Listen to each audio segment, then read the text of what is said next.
Assalamualaikum warahmatullahi wabarakatuh. Alhamdulillahi rabbil alamin. Wal aqibatu lil muttaqin wa la udwana illa 'alal zalimin. Asyhadu an la ilaha illallah wahdahu la syarika lah. Wa ashhadu anna Muhammadan abduhu wa rasuluh. Allahumma salli ala Muhammad wa ala ali Muhammad. Qala ta'ala a'udzu billahi minasy syaithanir rajim. Bismillahirrahmanirrahim. La yanalallaha luhumuha wa la dima'uha wala yakinul taqwa.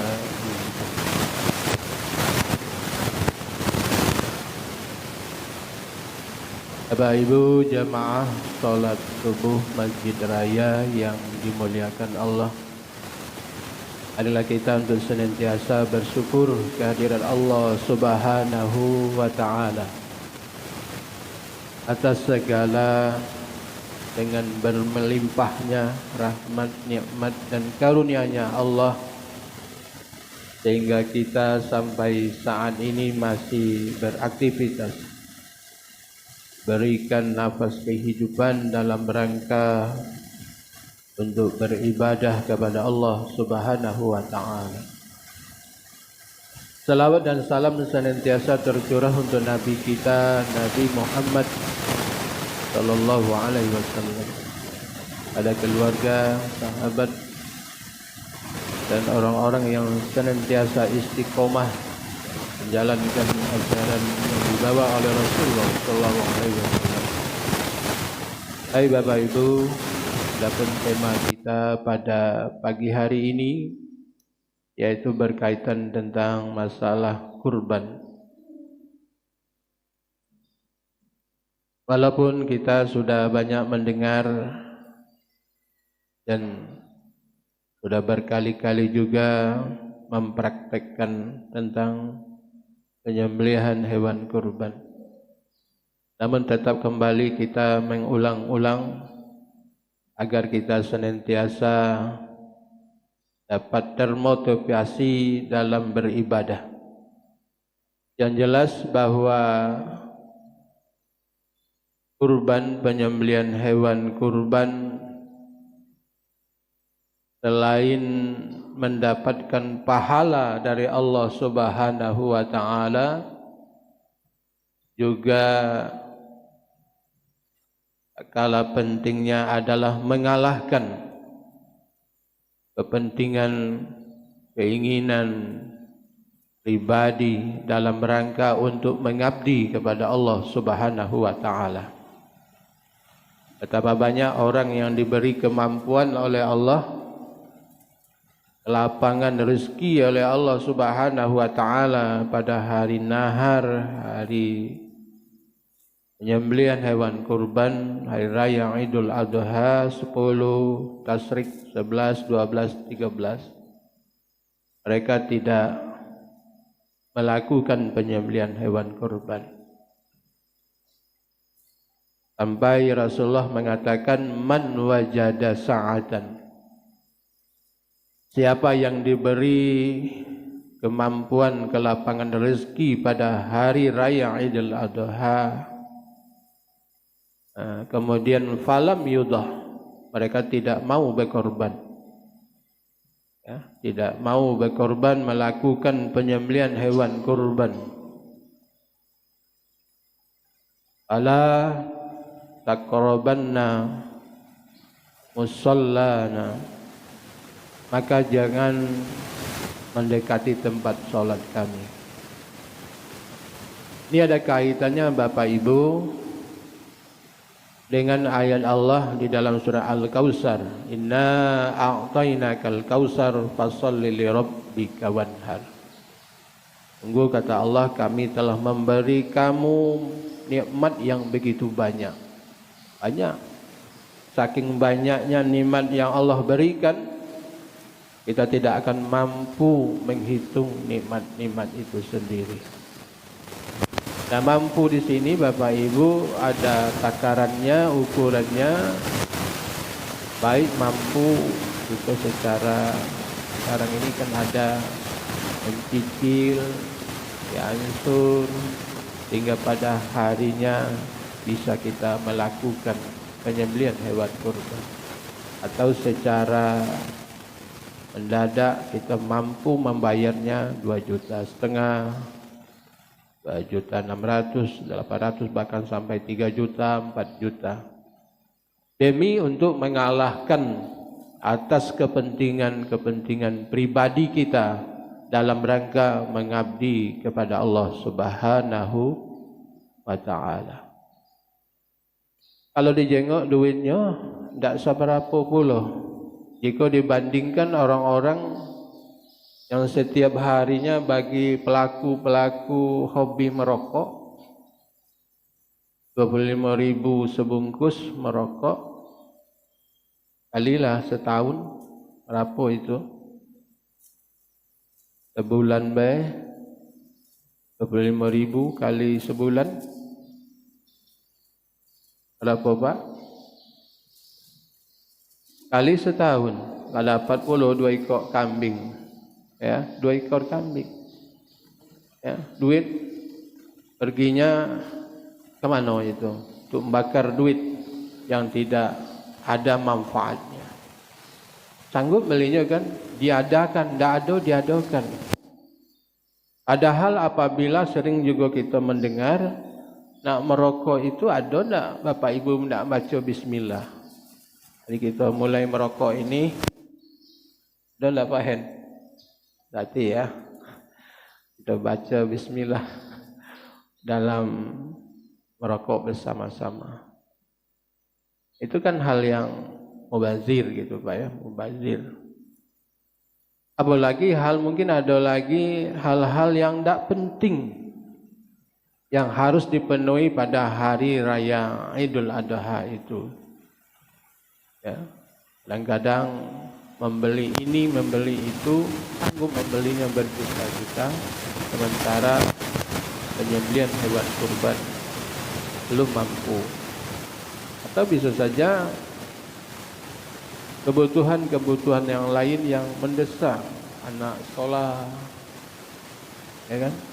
2 anak, 2, 3 yang sekolah, yang kuliah, banyak duitnya.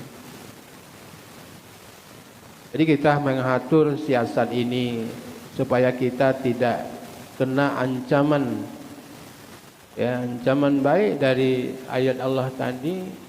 Betapa banyak nikmat yang Allah berikan kepada kita tapi tidak mau berkorban. Dalam surah Ar-Rahman itu berkali-kali ayat Allah mengatakan fabi ayyi ala rabbikuma tukadziban. Nikmat yang mana lagi yang kamu dustakan? Ini ada kaitannya Bapak Ibu yang dirahmati Allah. Orang yang mati atau orang yang meninggal, ya kan? Minta di atasnamakan kepada orang yang meninggal. Ini mengorbankan atas nama almarhum. Ini sering terjadi, banyak sekali. Bahkan kalau di sini juga ada orang di luar Islam ikut bergabung kurban pula. Nah ini Pak, di luar Islam. Dan ada juga orang di luar Islam itu ketika hari raya Idul Fitri juga dia nyumbang sekian ratusan kilo beras untuk zakat fitrah. Itu sudah setiap tahun. Dan ini juga ikut sebagai peserta kurban gitu. Bapak Ibu yang dirahmati Allah, kurban untuk atas nama orang yang telah meninggal dunia itu sebenarnya tidak boleh. Tidak boleh. Hal ini didasarkan kepada beberapa dalil, di antaranya surah An-Najmi ayat 38 39. La taziru waziratu wizra ukhra wa alaysal insani illa ma sa'a. Artinya seseorang yang berdosa tidak akan memikul dosa orang lain. Wa alaysal insani illa ma sa'a. Dan seseorang akan mendapatkan, akan memperoleh kecuali apa yang dia usahakan. Kalau kita menanam, pasti akan memetik hasil. Ini Pak. Jadi tidak ada istilah menghadiahkan pahala gitu. Menghadiahkan pahala. Dan sering juga kita ketika hari kita hadiahkan atas bacaan Al-Fatihah atau surah Yasin tadi. Ya, kalau kita lihat, bacalah surah Yasin itu, surah Al-Fatihah itu artinya hanya untuk petunjuk bagi orang-orang yang hidup. Ihdinas siratal mustaqim, tunjukilah kami di jalan yang lurus. Mau mati tidak perlu lagi dipetunjuk. Tapi sering ini terjadi. Billahi ta'ala Al-Fatihah, mari kita awali dengan Al-Fatihah. Atau kita kirimkan Al-Fatihah. Habis Al-Fatihah dikirim. Ya. Jadi yang boleh di sini ini Bapak Ibu ngirim doa. Yang ngirim doa boleh. Ya. Ini terkait dengan hadis Rasulullah SAW. Apabila mati manusia, maka terputus segala amal ibadahnya.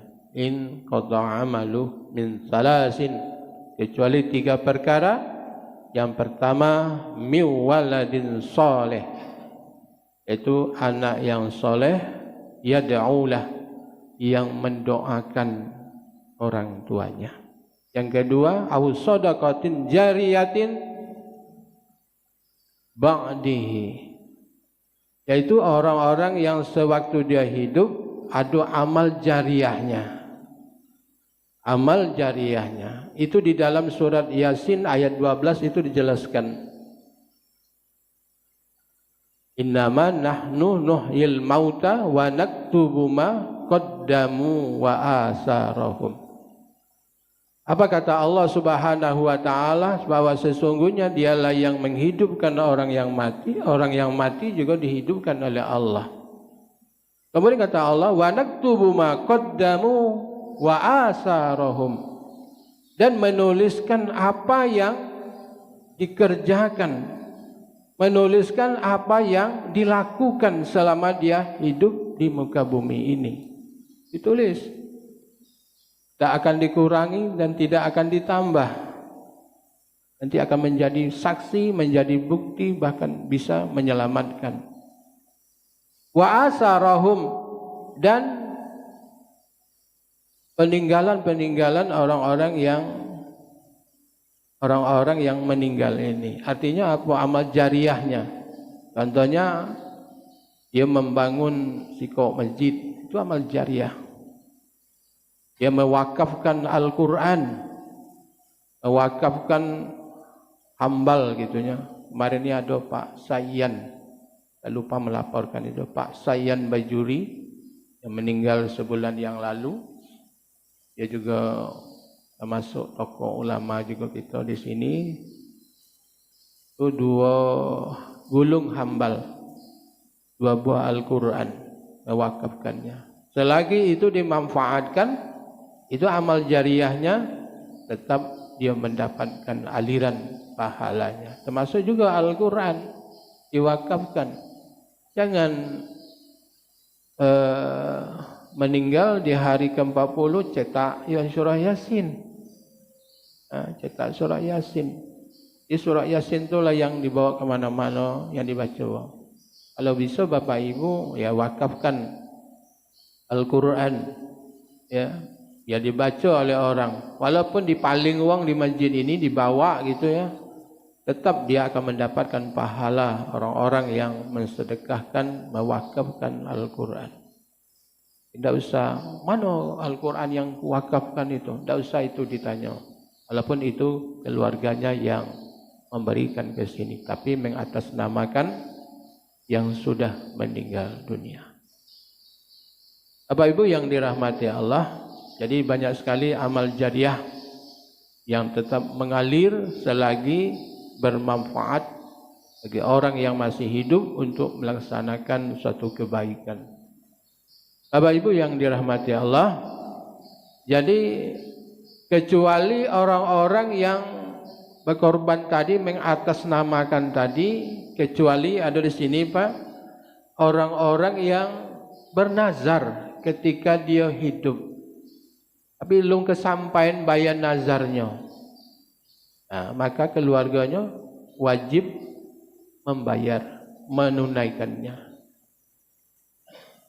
Termasuk di sini adalah Bapak, ada seseorang perempuan mendatangi Rasulullah SAW. Ya Rasulullah, ibu aku ini bernazar berhaji, tetapi dia lebih keduluan meninggal dunia.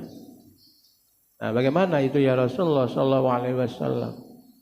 Ya harus ditunaikan, kata Rasulullah, tunaikan. Ada lagi nazarnya orang ini Bapak Ibu, ketika dia berlayar nih apa nazarnya? Kalau aku ini sampai ke tujuan selamat, nah aku tidak bernazar, akan berkorban gitu. Tapi setelah dia sampai ke seberang beberapa hari, dia menyampaikan kepada keluarganya, dia bernazar akan melakukan penyembelihan hewan kurban. Dia meninggal, makanya keluarganya wajib untuk menunaikan. Jadi kalau nazar ini harus ditunaikan oleh ahli warisnya atau keluarganya. Dan juga ditanya oleh Rasulullah SAW bahwa nazar ini sama dengan hutang. Yang namanya hutang wajib dibayar, harus ditunaikan. Ini Bapak Ibu yang dirahmati Allah. Jadi ini kasus banyak terjadi ketika peserta kurban mengatasnamakan. Jadi boleh kalau dia bernazar, yang kedua berwasiat kepada keluarganya. Contohnya saja kalau ada rezeki, kamu punya kemampuan untuk melaksanakan kurban, nah, jangan lupa orang tua kamu ini nanti walaupun orang tua ini lah mati. Itu wasiat Pak. Kalau wasiatnya itu baik di dalam agama ini harus ditunaikan. Tapi kalau wasiatnya tidak baik atau buruk, tidak boleh dilaksanakan. Contohnya, kalau aku ini mati kakek, tolong dikuburkan di dalam rumah ini lah. Itu boleh dilanggar wasiat. Selagi wasiatnya itu baik, tunaikan. Ini berkaitan dengan mengatasnamakan keluarga yang meninggal untuk atas namanya berkorban. Walaupun itu Bapak Ibu, ada katanya, ada orang mengatakan itu kan bersedekah juga namanya, mengatasnamakan dia, kecuali kalau dia bersedekah. Makanya Bapak Ibu, ketika kita baca Quran, sebelum baca Quran itu niatkan di dalam hati kita atau katakan pernyataan itu di hadapan Allah. Ya Allah, setiap huruf yang saya baca Al-Quran ini semoga Engkau alirkan pahalanya kepada orang tuaku. Walaupun itu Allah alam bisawab. Ya Pak ya, yang pasti itu adalah sewaktu hidup dia berusaha melakukan amalan-amalan baik diperintahkan oleh Allah maupun yang dianjurkan oleh Rasulullah SAW. Kalau mati, Allahu alam. Jadi setiap kita yang masih hidup, nafas kehidupan diberikan oleh Allah, berusahalah dengan semampunya, sekuat tenaga untuk beramal. Jangan menggantungkan amal ini kepada orang yang masih hidup. Allahu alam bisawab. Kemudian yang berikutnya Bapak Ibu yang dirahmati Allah, berkaitan dengan kepanitiaan kurban. Sebenarnya kepanitiaan kurban ini adalah membantu meringankan beban orang yang berkurban atau sahibul kurban. Bukan mengacak-ngacak orang yang berkurban. Artinya apa? Membantu pelaksanaan supaya efektif dan efisien dalam menyelenggarakan ibadah kurban. Kalau di zaman ini sangat diperlukan adanya panitia kurban. Karena uang yang beli itu banyak, baik di masjid, mushola, di langgar, orang melaksanakan ibadah kurban berpuluh-puluh ekor. Demi untuk terlaksananya penyembelihan hewan korban, pembagian hewan korban dengan baik, dengan cepat, ya perlu adanya panitia kurban. Tapi ada kaitannya di sini Bapak Ibu dengan orang-orang yang tukang jagal. Nah, tukang jagal ini kata Nabi di sini tidak boleh diberi upah dari daging kurban, dari kulit kurban, dari kaki penyembelihan hewan kurban. Kalau tidak ngasih upah juga kepada jagal, nah kasihlah dari duit yang disisihkan oleh panitia tadi. Contohnya beli kurban 1 ekor sapi 17.500.500 setiap ekor sapi dipersiapkan untuk beli ini, beli itu, dan juga termasuk penyelenggaraan dari penyembelihan hewan kurban. Kalau tidak cukup juga duitnya, panggil lagi peserta kurban itu bermusyawarah untuk membayar upah orang yang melaksanakan dari motong sampai selesai gitu. Kalau memang itu diupah. Bagaimana itu dengan orang-orang yang bekerja, kan bekerja secara pun, jangan itu dijadikan sebagai upah, tidak boleh sebagai upah. Bahkan Rasulullah SAW mengatakan ketika Rasulullah memerintahkan kepada Ali bin Abi Thalib, tolong selenggarakan penyembelihan hewan kurban, dibagikan, galau-galaunya dibagikan, dari dagingnya, kulitnya. Kalau di zaman Nabi itu kan unta, yaitu termasuk pakaian-pakaiannya itu berebut orang itu untuk mengambilnya. Jadi kata Nabi, bagikan seluruhnya, bagi habis, tidak ada ditinggalkan untuk tukang jagal. Jadi bukan sebagai upah. Jadi kalau bapak nanti sebagai panitia, bukan itu upah, ya bukan itu upah, tetapi jadikan itu sebagai kupon, sebagai peserta kurban, maupun juga sebagai membantu meringankan beban sahibul kurban tadi. Ini jangan dikatakan ini upah. Kalau upah minta ke sahibul kurban, atau yang sudah dititip oleh sahibul kurban kepada panitia kurban. Bapak Ibu yang dirahmati Allah. Jadi dapat disimpulkan di sini bahwa tugas dari panitia kurban itu adalah membantu sahibul kurban. Yang kedua, fungsinya adalah untuk memudahkan dalam penyelenggaraan kurban. Dan panitia tidak boleh mengambilkan upah penyembelih dari hewan kurban, namun dapat membebankan kepada sahibul kurban. Kalau contohnya kulit dijual Bapak Ibu, karena tidak bisa mengolahnya tadi, itu boleh dijual. Orang ulama itu berbeda pendapat, boleh dijual. Walaupun tadi Nabi mengatakan seluruhnya dibagi, kulit-kulitnya dibagi. Kalau taiknya bermanfaat, ajulah, bagilah. Ya kan? Bagi kepada fakir miskin, kepada orang yang membutuhkan, dan kepada orang-orang yang mampu tapi dia tidak berkorban, Kasih Pak, oh kau ini wong sugih, wong kaya tidak berkorban. Jangan seperti itu kita membicarakan. Walaupun dia tidak berkorban, tetap itu sebagai hadiah. Ini hadiah bagi orang sugih gitu ya. Termasuk orang-orang non muslim, kalau di sini kan ada bertetangga dengan non muslim, itu dalam bentuk hadiah. Dalam bentuk hadiah kita berikan. Jadi kulit silakan kita menjualnya. Kalau tidak bisa dibagi tadi, kemudian kalau dibuang, ya kalau dibuang karena selebar ini sih uang kan, mubazir tidak bisa diolah, dijual. Kemudian ada juga mengatakan boleh dijual itu hasilnya dibelikan ke daging atau ke kambing, beli lagi, disembelih lagi, dipotong lagi, dibagi lagi.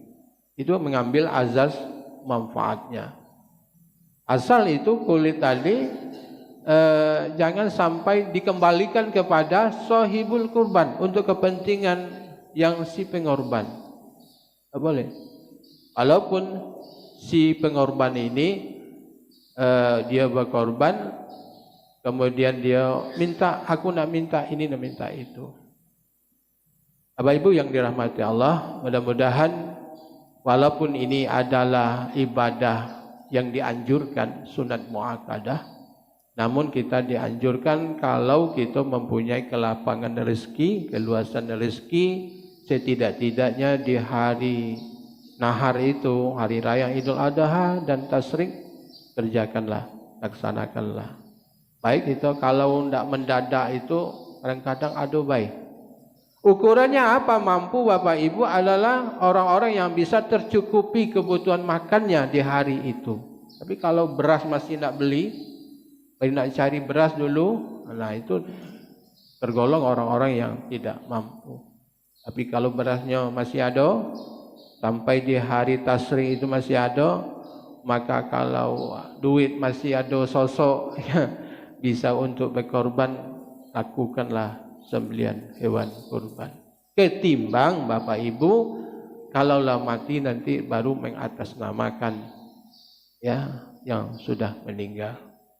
Ya, yang sudah meninggal. Mudah-mudahan selagi ini masih ada nyawa diberikan oleh Allah, siap untuk beribadah, untuk mengabdi kepada Allah, kalahkanlah kepentingan-kepentingan yang kadang-kadang tidak terlalu penting untuk dimiliki, dipunyai, yang harus dibeli begitu. Sementara perintah untuk berkorban sudah datang waktunya, contohnya. Bahkan kata Rasulullah, pada hari nahar, hari raya Idul Adha itu, amalan yang paling disenangi oleh Allah adalah penyembelihan hewan kurban. Ya, yang disenangi oleh Rasulullah, oleh Allah Subhanahu wa taala. Bukan yang lain-lain. Jadi kalau kita ngomong betul tidak mampu nian menurut hati nurani kita, ya kita membantu orang yang berkorban, bukan mencari kurban atau mengorbankan orang lain. Tapi ada juga yang kita dengar cari kupon selinggahangan ini, dapat dia kupon 50 ekor, rasa karung pula itu daging tadi, bukan untuk dinikmati, dimakan, tetapi lado pula nampungnya dijual, itu tidak boleh. Tak boleh. Ya, walaupun Bapak Ibu terserah dia lah, yang penting kita lah ngasih dia. Tapi kalau dia niatnya mengumpulkan untuk dijual, tapi tidak kena kesyariatan daripada penyembelihan hewan kurban itu sendiri. Jadi makanya si pengorban yang pertama tidak boleh menjual dari hasil penyembelihan hewan kurbannya. Itu yang pertama, yang si sahibul kurban. Yang kedua, tidak boleh memberikan upah dari sembelihan hewan kurbannya. Contoh bapak berkorban di rumah dewek, panggil orang untuk motongnya, membagi dagingnya sampai selesai, dibayar, kasih upah, bukan dari daging hewan kurban.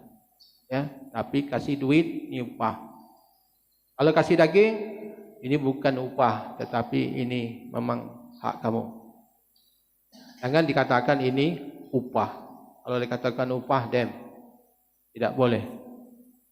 Jadi mudah-mudahan Bapak Ibu kita ke depan, kalau tidak mampu berkorban tiap tahun, apa pendapat Imam Syafi'i itu mengatakan sekali seumur hidup jadilah. Memang kalau tidak mampu nih, ada uang mampu tahun ini, kumpul dulu duitnya, tahun depan. Ini dikatakan mungkin sekali seumur hidup. Tapi kalau Imam Hanafi mengatakan wajib hukumnya berkorban bagi yang mampu sesuai dengan ayat Allah surah Al-Kautsar ayat 2 tadi itu.